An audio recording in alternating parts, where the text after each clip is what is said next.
Oi! Então, dessa vez eu decidi ler aqui um artigo nomeado Os ricos pedem austeridade para os pobres. Esse artigo foi publicado aqui na ANA, a agência de notícias anarquistas, no dia 30 de novembro de 2020. No caso, esse dia foi traduzido o artigo, porque esse artigo aqui ele foi postado originalmente no Eu Salto Diário, então ele foi postado aí em espanhol. E, como falei, traduzido aqui pela ANA, agência de notícias anarquista. Então, sem mais delongas, começarei a leitura aqui desse artigo. Fundo Monetário Internacional, FMI, que diz tão pouco ou nada sobre corrupção, exploração infantil ou insegurança no emprego, tem uma estranha fixação nas pensões e nos modestos salários dos trabalhadores. Apesar de um montante desses pagamentos ter sido congelado e cortado durante anos, os principais líderes do FMI aproveitam quaisquer aparições públicas para culpar as pensões e recomendam o abandono do sistema público como uma exigência, quase que exclusivamente para superar as crises cíclicas do modelo econômico atual. A alarmante perda de independência e espírito crítico pela maioria da profissão jornalística não é uma tendência exclusiva da mídia privada e pública espanhola, mas nos coloca muito à frente do resto dos países ao nosso redor. Se este não fosse o caso, não se entenderia que estas rotinas dos porta-vozes do capitalismo internacional recebem destaque e credibilidade. Supostos especialistas cujos salários são pelo menos 12 vezes mais altos do que o salário médio ou pensão na Espanha.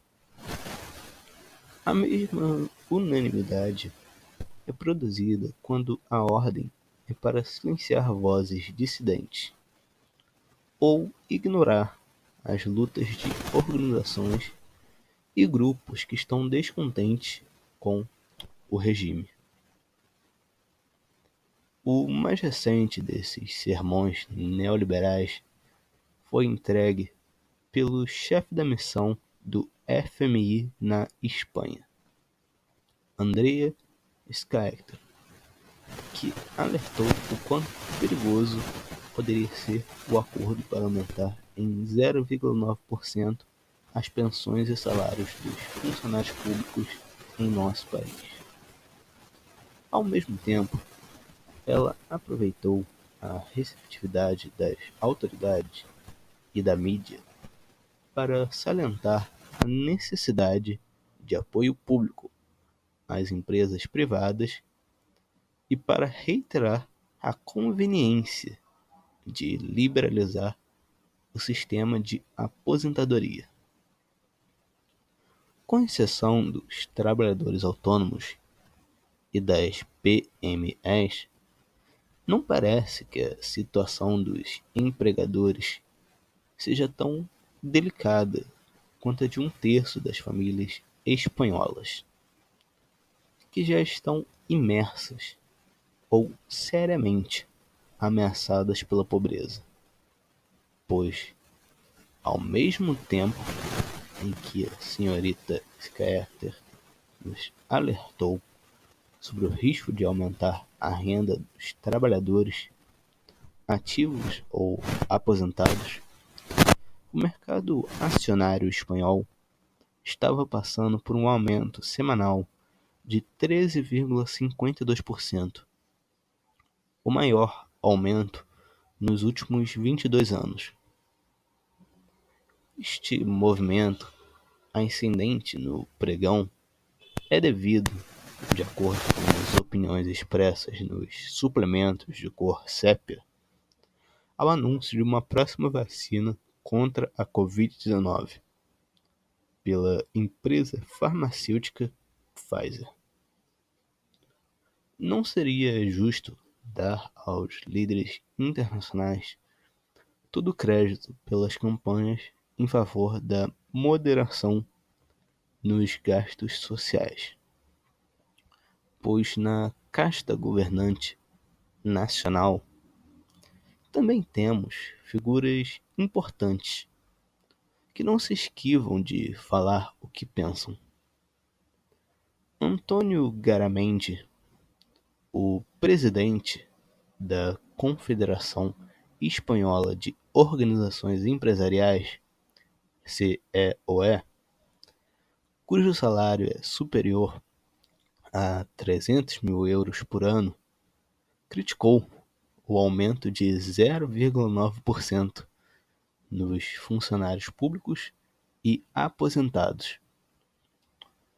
O governador do Banco da Espanha, Pablo Hernández de Cos, também se pronunciou contra este aumento salarial para funcionários públicos, alegando que o IPC anual é inferior a esta porcentagem.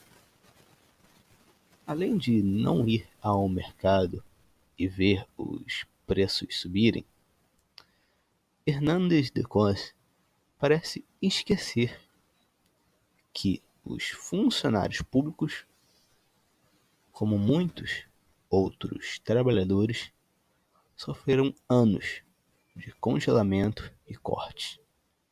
Neste caso, o insulto é muito maior, porque o salário concedido a esse cargo, 186 mil euros em 2017, provém dos cofres públicos. E, para terminar, nada melhor do que lembrar algumas das declarações dos empresários modelos deste país.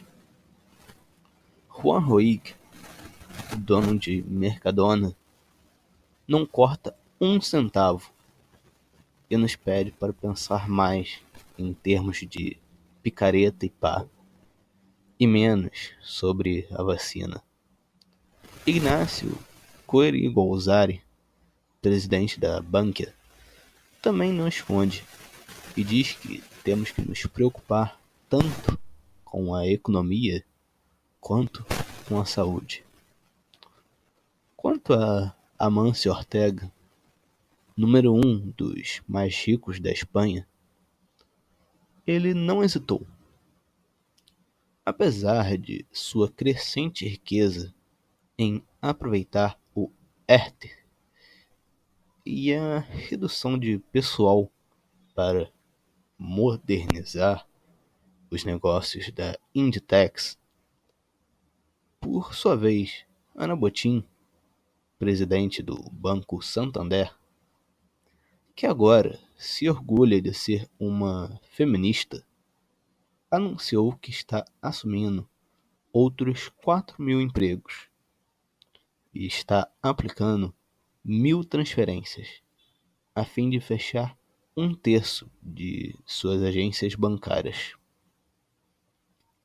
Apesar das evidências de que o dinheiro não está nos livros dos aposentados, os responsáveis ainda estão tentando tornar os já pobres mais precários e empobrecidos.